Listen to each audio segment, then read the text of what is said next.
Ciao a tutti, in questo video andremo a vedere alcuni particolari molto dettagliati di questo orologio che abbiamo già visto in overview precedente. Una particolarità sulla quale volevo soffermarmi è questa, una peculiarità proprio di questo calibro. Guardate l'allineamento della data, un problema già denunciato altre volte. Numero 23, ecco, ci mettiamo in questo caso e abbiamo uno spostamento verso, ecco, guardate bene, la parte sinistra. Se andiamo su questo lato, lo spostamento avviene sempre sulla parte destra.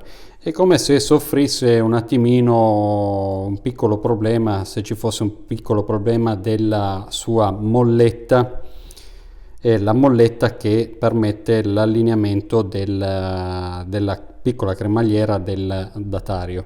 Proviamo a spostare, ecco, il nostro orologio, in questo caso,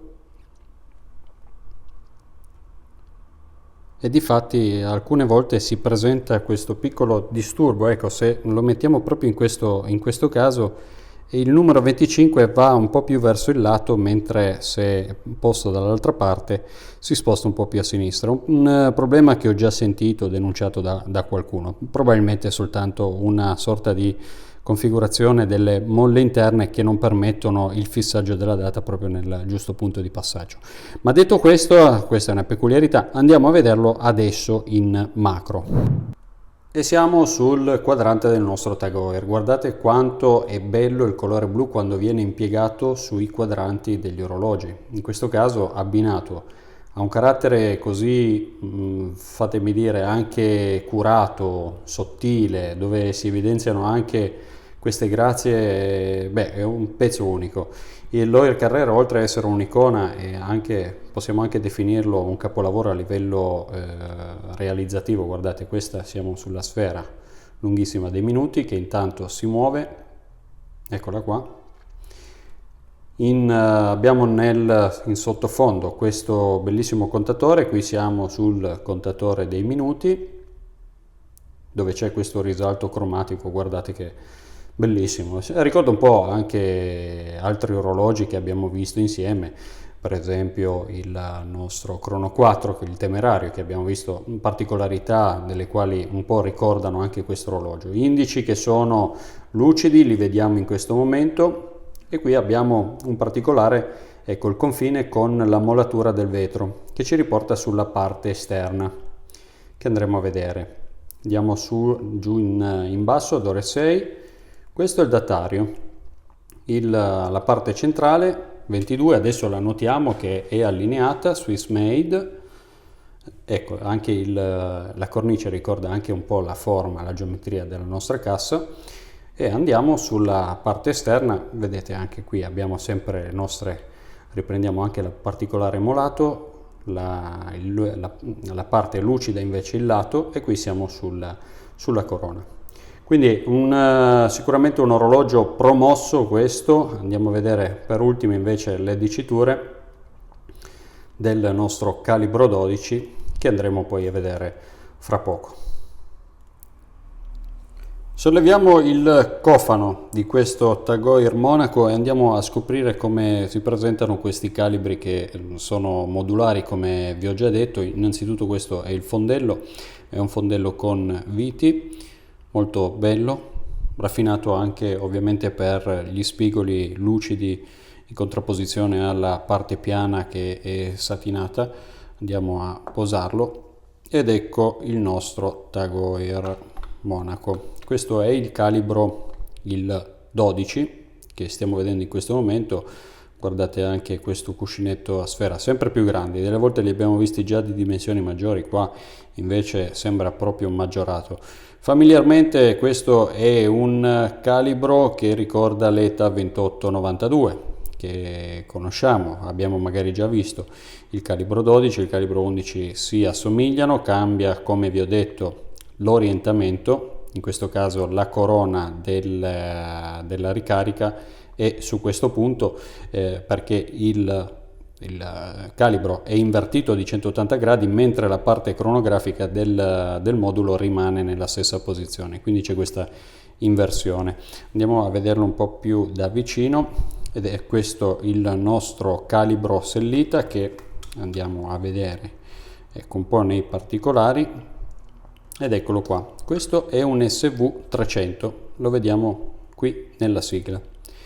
Bello Côte de Genève sulla massa oscillante, parlage che vediamo in questa, sul ponte dell'automatico e del treno rotismi, e adesso andremo a vederlo anche un po' più nei particolari. Ed ecco, siamo sul logo di Sellita SV300, che è l'equivalente dell'ETA 2892 che stiamo vedendo girare in questo momento. Andiamo a vedere, ecco, guardate, particolarità proprio della massa oscillante, iniziamo già a vedere anche il punto di cianfrinatura eccola qua, che vi sto segnando in questo momento. La particolarità è che il diametro è così elevato da andare a coprire una parte del castone del bilanciere che stiamo vedendo ruotare su spirale piana. Ottimo anche il dinamismo che vediamo in questo momento. Non possiamo vedere però purtroppo la parte dell'ancora, però qui abbiamo 28.800 alternanze ore. Ci spostiamo sul solito parlage che andiamo a vedere sulla parte del nostro automatico. Questo è uno dei componenti delle 4-5 ruote che compongono l'automatico. Adesso scusate se magari ne ho saltata una, però intanto andiamo a vedere invece la parte superficiale della massa oscillante. Questa è una finitura molto molto grossolana, come potete vedere non c'è una finitura che è molto sottile. Difatti guardate anche queste lavorazioni. Questo è il primo piano del calibro 12 che è riportato su massa oscillante, e ci spostiamo invece nella parte centrale. E intanto vediamo anche l'albero dei secondi ruotare con i 3 organi che abbiamo già visto anche in passato su altri video. Questi sono le sfere, guardate la gabbia come distanzia tutti i cuscinetti a sfera di questo calibro, un piccolo peluco che sarà rimosso. E questa è la cianfrinatura invece che vi dicevo, veramente veramente ampia. Ci spostiamo e andiamo a vedere, per esempio, ecco, mi guido un attimino, qui siamo sulla parte del modulo. Ecco, qui è l'eccedenza, questo è già uno dei tasti che va all'interno del modulo. Questa è una delle boccole in ottone che tiene il modulo, e andiamo a spostarci leggermente. E qui invece siamo sul tasto di Start, ed eccolo qua. Questo invece è uno dei 3 organi che invece mantiene l'assemblaggio, il marry-up fra il calibro e invece il modulo cronografico, scusate. Girando ancora ne troviamo anche un'altra, ecco, andiamo pian piano, e questa è l'altra. Infatti c'è una piccola gola, come potete vedere, che va proprio a pinzare fra la testa dell'organo, della vite, e la boccola di sostegno, proprio il calibro, questo Sellita. 59 rubini. Ovviamente il 59 è il complessivo, il numero totale fra quelli del calibro e quelli del modulo cronografico. Benissimo, se volete vedere anche qualche particolarità, le differenze fra ETA e Sellita le avevo trattate anche nella recensione dello squale T183, dove ho fatto riferimento alle diversità dei 2 calibri. Ok, ci vediamo al prossimo video dove andremo a vedere luminosità, prove e considerazioni finali.